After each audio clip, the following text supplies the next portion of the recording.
बिस्मिल्लाहिर्रहमानिर्रहीम। अस्सलाम वालेकुम। क्या हाल चाल है, कैसे हैं आप लोग? मैं खैरियत से हूँ, आप सब लोग भी खैरियत से होंगे। तो जनाब मैं तो लेट हूँ क्योंकि घर के बहुत काम थे। ये ईद का ना मेरा सेकंड डे का व्लॉग है। और पहले दिन तो भाई 8 बज गए थे, 8 बजे मैंने कपड़े बदले। और सेकंड डे भी जो है ना, नाश्ते में तकरीबन 3 बज गए थे। तो मैंने सोचा कि अब नाश्ता करके पहले मैं जो ना शावर लेके फ्रेश होती हूँ, तैयार होके फिर मैं काम करने जाऊँगी। क्योंकि अगर एक दफ़ा आप काम करने घुस जाए ना, तो बस फिर आपको होता है कि ये काम भी कर लें, वो काम भी कर लें, काम निपटाते निपटाते रात हो जाती है, पता ही नहीं चलता। तो जनाब मैंने शावर ले लिया था और ये मेरी बहन ने मुझे दिया था सूट, मैंने वही सिलवाया। देखें, ये मैंने इसके साथ ब्लू कलर की बेल लगवाई थी, गले पे लगवाई थी, सीनों पे लगवाई थी और दामन में चौकों में लगवाई थी। ट्राउज़र मेरा प्लेन था और मैं जो ना तैयार होके नहा धो के, और ये मेरे ना इयररिंग जब मैं मदीने गई थी तब मैंने लिए थे। और मैं इसको अक्सर मैं अपने मियाँ को छेड़ती हूँ कि खजूरों का दरख्त है या खजूर के पत्ते हैं, तो ये पत्ते ही बने हुए मेरे गोल्ड के इयररिंग है, मैं बहुत कम पहनती हूँ। तो आज मैंने ये पहन लिया और मैं तैयार हो गई थी। और सूट मुझे अच्छा लगा और कलर बहुत प्यारा था, दुपट्टे का लाइट सा कलर था, फ़ॉन कलर। और मैं तैयार होके और फिर मैं किचन में घुसी। और ये मेरी बहन आ गई थी शाम में इत्तेफाक से, और ये मेरे मियाँ जो है ना कीमा बनवा के लाए थे। ये भी देखे मेरे लिए पड़ा हुआ था। मेरी बहन आई तो मैंने चाय बनाई और जर्दा था वो मैंने गरम करके रखा, पुलाव गरम करके रखी, और जल्दी जल्दी बिस्किट्स जो कुछ भी था, क्योंकि उसने आगे दावत में जाना था। शाम में आई थी तो फिर मैंने चाय वगैरह बनाई, बच्चों को खाना दिया। ये सारे कामों में मैं किचन में लग गई। और यकीन इस कदर थकान हो गई है कि बस हुदा बेग का मैं कमेंट पढ़ रही थी ना, तो एंड में तो मुझे हंसी आ गई जब उन्होंने कहा कि इतनी थक गई कि अब उठा नहीं जा रहा। यही मेरा हाल था 2 दिन से ना, मैं अपनी शोल्डर पे विंटो जीनो और मुख्तलिफ तरह के बाम लगा के सो रही हूँ। जिस्म में दर्द, क्योंकि बहुत ज़्यादा थकान हो जाती है। आपको गोश्त बांटना भी होता है, आपको पकाना भी होता है, आपको घर भी देखना होता है, पूरी मैनेजमेंट देखनी होती है। औरतों को तो सब कुछ करना होता है, मेहमानदारी देखनी होती है, फिर बच्चों को भी सब कुछ होता ही है कि भाई आपके घर में कुर्बानी हुई है, आप बच्चों को ये भी पका दें वो भी पका दें। तो उनका कमेंट पढ़ के बिल्कुल मुझे ऐसा लग रहा था जैसे कोई मैं मेरी वो बात कर रही हूँ, मुझे हंसी आ रही थी। तो यही हाल कुछ मेरा भी हुआ हुआ है, थकान बहुत ज़्यादा हो गई है। और आज ईद का चौथा दिन है और मैं सेकंड डे का व्लॉग जो है ना वॉइस ओवर कर रही हूँ। बस आप लोगों ने क्या करना है, मैं भी आप लोगों की वजह से देखें आप लोगों को सब दिखा रही हूँ, बता रही हूँ। आप लोगों ने कमेंट ज़रूर करना है, लाइक एंड शेयर भी करना है, और जिन्होंने सब्सक्राइब नहीं करा वो सब्सक्राइब भी कर दें। तो बस मैं चाय बना रही थी, शाम की चाय भी बनाई, यानी कि शाम की चाय और दोपहर का खाना दोनों चल रहा था। तो मेरे पास जो कुछ घर में था मैंने निकाल के रख दिया था। और जब मेरी बहन गई तो मैंने ये ब्रेन बनाया था, क्योंकि उन लोगों को दावत में जाना था, वरना मैं उनको खाना खिला के भेजती। तो इसलिए उनको खाना नहीं खिलाया। वाजे कर रही हूँ, कभी आप लोग कहेंगे आपने बहन के जाने के बाद बनाया। तो आज मैं ना आपको ब्रेन का तरीका बताऊंगी, जो ये मगज जो भेजा जो है कैसे बनाते हैं। अच्छा, ये मेरी अम्मी ने सिखाया था, पानी को आप तेज़ गरम कर लें और उसमें जब पानी में बॉयल आ जाए तो ये 5 से 6 मिनट डालना है, डिप करना है। उसके बाद आपने इसको निकाल लेना है और निकाल के इस तरीके से हाथ पे रख के ना, जब आप पानी में इसको गर्म पानी में डाल के 2-3 मिनट पका के निकालते हैं तो इसकी जितनी भी ब्लड कैपिलरीज होती है ना वो हमें वाज़ेह नज़र आ जाती है ऊपर। ये मेरी अम्मी ने मुझे धोना सिखाया था और वही बताती थी कि इस तरह से इसको धोना है, इस तरह से इसको पकाना है। बहुत ही मैं अच्छा साफ़ करके धोती हूँ और जब ये पकता है ना बहुत ही मज़े का पकता है। तो मेरे घर में कोई भी नहीं खाता, बच्चे नहीं खाते, बस मैं भी 1-2 नवाले खा लेती हूँ। मैं भी ज़्यादा नहीं खाती क्योंकि मेरे हस्बैंड शौक से खाते हैं, तो मुझे होता है कि मैं उनके लिए जो ना उनको सब पका के दूँ। और एक प्लेट जो है ना मैंने अपने बहनोई के लिए भेजी थी, वो भी ऐसी चीज़ें शौक से खाता है, तो उसको भी बहुत पसंद आया। वो भी कह रहा है कि मैंने अपना खाना छोड़ के आपका ये खाया है। और बस ये मैंने फ्राई पैन ले लिया था, इसमें मैंने प्याज को जो है ना थोड़ा सा लाल करती हूँ। और जैसे ही प्याज जो है ना लाल हो जाती है तो इसमें बिल्कुल थोड़ा सा मामूली सा लहसुन अदरक डालते हैं, ज़्यादा नहीं डालते। अच्छा, जिनको नहीं आता ना मैं उनको सिखा रही हूँ। होता है ना कुछ मेरी बहनों को नहीं आता और शौहरों को खाने का शौक होता है, तो वो कहती हैं कैसे पकाएं, तो सीख लें और पका के अपने शौहर को खिलाएं, जैसे माशाल्लाह मैं खिलाती हूँ।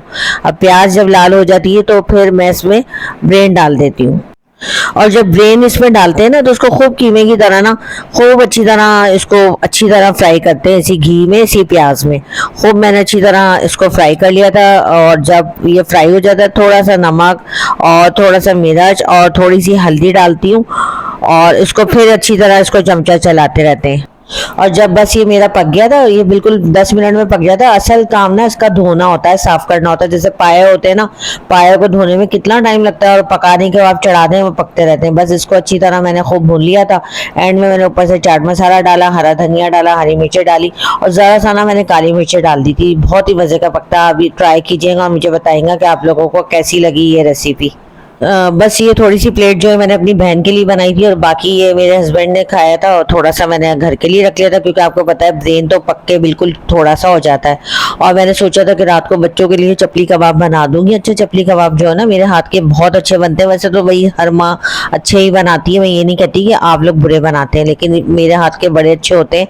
आप लोग चाहें तो ये रेसिपी ट्राई कर सकते हैं। मैंने जो है ना कोई चीज़ काट के फ्रीज नहीं करी थी। हर चीज़ मैंने सोचा था बकरा ईद पे जो भी होगी फ्रेश करूंगी। हरी प्याज रात को ही मंगवाई, इत्तेफाक से सब्जी वाले खुले हुए थे।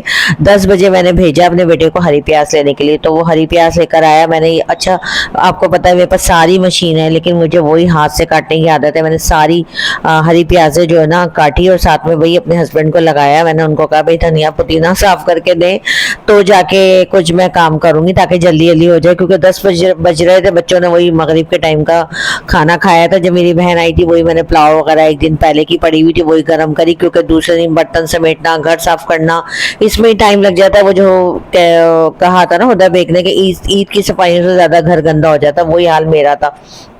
तो मैंने हरी प्याज काटी, हरा धनिया पुदीना बारीक बारीक काट के, बहुत सारी हरी मिर्चें काटी, नमक डाला, मिर्च डाला इसमें, और जीरा साबुत भी डाला और भुना हुआ भी डाला मैंने। और साबुत धनिया जो है ना गोल वाला वो मैंने रखा हुआ था मेरे पास भुना हुआ, वो भी मैंने भुना हुआ और कूट लेते हैं, तो उसको कूट के मैंने इसमें डाला। अच्छा, मेरी जो है ना रेसिपी, लोग कोई इसमें बेसन का आटा डालते हैं, कोई कुछ डालते हैं, कुछ डालते हैं। मैं जो ना इसमें घर वाला आटा डालती हूँ। ये जो चक्की का और सफ़ेद अशरफी का आटा मेरे यहाँ मिक्स आता है, तो बस वो मैंने आटा डाल दिया था। अच्छा, पहले ही मैं आप लोगों को बता दूं, टमाटर मेरे घर में फ्रिज में पड़े हुए थे और ये बड़े छोटे छोटे आए हुए थे, तो मैंने वही काट लिए। मैंने सोचा कि अब जैसे भी है बस ये रख लूँ। तो चपली कबाब मेरा बड़ा है और टमाटर मेरे छोटे हैं, तो बहुत ही मज़े के ये बनते हैं। और मैंने ना इसके लिए नॉन स्टिक फ्राई पैन निकाला था, क्योंकि इसमें ना घी कम लगता है। अगर हम दूसरे तवे पे बनाएं तो घी बहुत लगते हैं, तो मैंने बिल्कुल थोड़ा सा घी डाल के ना पानी का हाथ लगा लगा के बनाते हैं। अच्छा, आटा डालने से ये फ़ायदा होता है कि बहुत सॉफ्ट बनता है। मैंने कुछ लोगों के घरों में खाए, एक तो वो जले हुए होते हैं और एक पत्थर की तरह सख्त होते हैं, तोड़े भी नहीं जाते। मेरे बिल्कुल नरम बनते हैं। मैं ये नॉर्मल वाला आटा डाल देती हूँ और सारे बस हरा प्याज इसमें मैं नहीं डालती, मैं हरी प्याज डालती हूँ, क्योंकि हरी प्याज में ऑलरेडी प्याज भी होती है, उसका ग्रीन पार्ट भी होता है, उसका वाइट पार्ट भी होता है। तो लोगों को मैंने देखा वो प्याज अलग से डाल रहे होते हैं, मैं प्याज बिल्कुल नहीं डालती। तो 5-6 मैंने हरी प्याजें इसमें डाल दी थी और ये बहुत ही मज़े के मेरे चपली कबाब बने थे। और मैंने जल्दी जल्दी डाल के इसको फ्राई करे।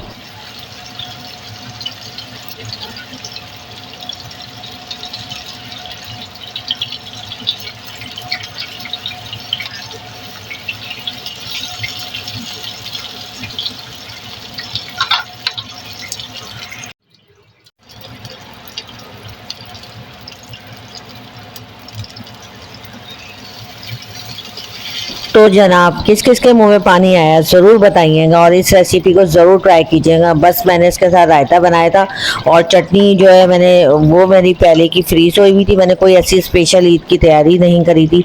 हाँ, सफाइयाँ मैंने बहुत करी थी, तो और वो तो डेली बेसिस पे आपको पता होती हैं। तो बस ये जल्दी जल्दी में चपली कबाब फ्राई कर रही थी, क्योंकि तकरीबन 11 बज गए थे और मैंने बस रात में चपली का फ्राई कर लिए थे, रायता बना लिया था और रोटी चपाती इसके साथ अच्छी लगती है, मैंने चपाती मंगा ली थी बाज़ार से। और ब्रेन था, बस बच्चों ने हमने खाया, बहुत मज़े का बना। आप लोग बताएं कि आप लोगों ने कौन कौन सी चीज़ें बना ली। मैंने तो काफ़ी चीज़ें बना ली। अच्छा, इसलिए भी मैं थक जाती हूँ। मैं बच्चे मुझे ये कह रहे थे तो मामा आपको भी तो शौक होता है, आप एक ही दिन में सारे काम कर लेती हैं, आप इतना थक जाती हैं। बस मुझे होता है कि मैं ये भी कर लूँ। जब मैं खड़ी होती हूँ ना, मैं कुछ प्लानिंग करके कोई इरादा करके मैं खड़ी नहीं होती। बस जब मैं खड़ी होती हूँ ना, जितनी मेरी हिम्मत होती है, जो जो काम होते जाते हैं मैं निपटाती जाती हूँ। 2 चपली कबाब मैंने अपनी बहन को भी भेजे थे, तो उसको भी बड़े पसंद आए। खैर उसने भी बनाए थे, लेकिन ये है कि उसकी हाथ की रेसिपी अलग होती है, मेरे हाथ की रेसिपी अलग होती है, अलग अलग तरीके से बनते हैं। अच्छा, मेरी अम्मी हमेशा चपली कबाब मुझसे बनवाती थी, और जब भी ब्रेन धोना होता था ना, उन्होंने मुझे धोना सिखाया था, मुझे ही देती थी कि आयशा धोएगी। इसी तरह जब पाए पकने होते थे, मेरी अम्मी पाए भी मुझे देती थी, क्योंकि कहती थी ये बहुत अच्छे धोती है, बहुत साफ करके धोती है। तो ये सारे काम ना अपनी अम्मी के मेरे होते थे, और शादी के बाद भी अम्मी पाए मुझे ही देती थी कि ये धोके देगी। अक्सर मैं ईद पे जाती थी ना, मुझे याद है अम्मी ये 2-3 किलो कीमा मेरे आगे रख देती थी कि आयशा जो है ना चपली कबाब बनाएगी, तो ये मैं ही सारे काम करती थी। तो बस वो एक आदत है ईद पे करने की, तो उसी हिसाब से मैं ईद पे ये चीज़ें बनाती हूँ। आप लोगों ने बताना है कि आप लोगों को कैसे लगा व्लॉग। अपना बहुत ज़्यादा ख्याल रखिएगा, मुझे दुआओं में याद रखिएगा। आज के लिए इतना ही है। मैं और व्लॉग भी इंशाल्लाह थर्ड डे का भी शेयर करूँगी इंशाल्लाह, वो इंशाल्लाह कल करूँगी। तो आप लोगों ने अपना ख्याल रखना है, मुझे दुआओं में याद रखना। अल्लाह हाफिज़।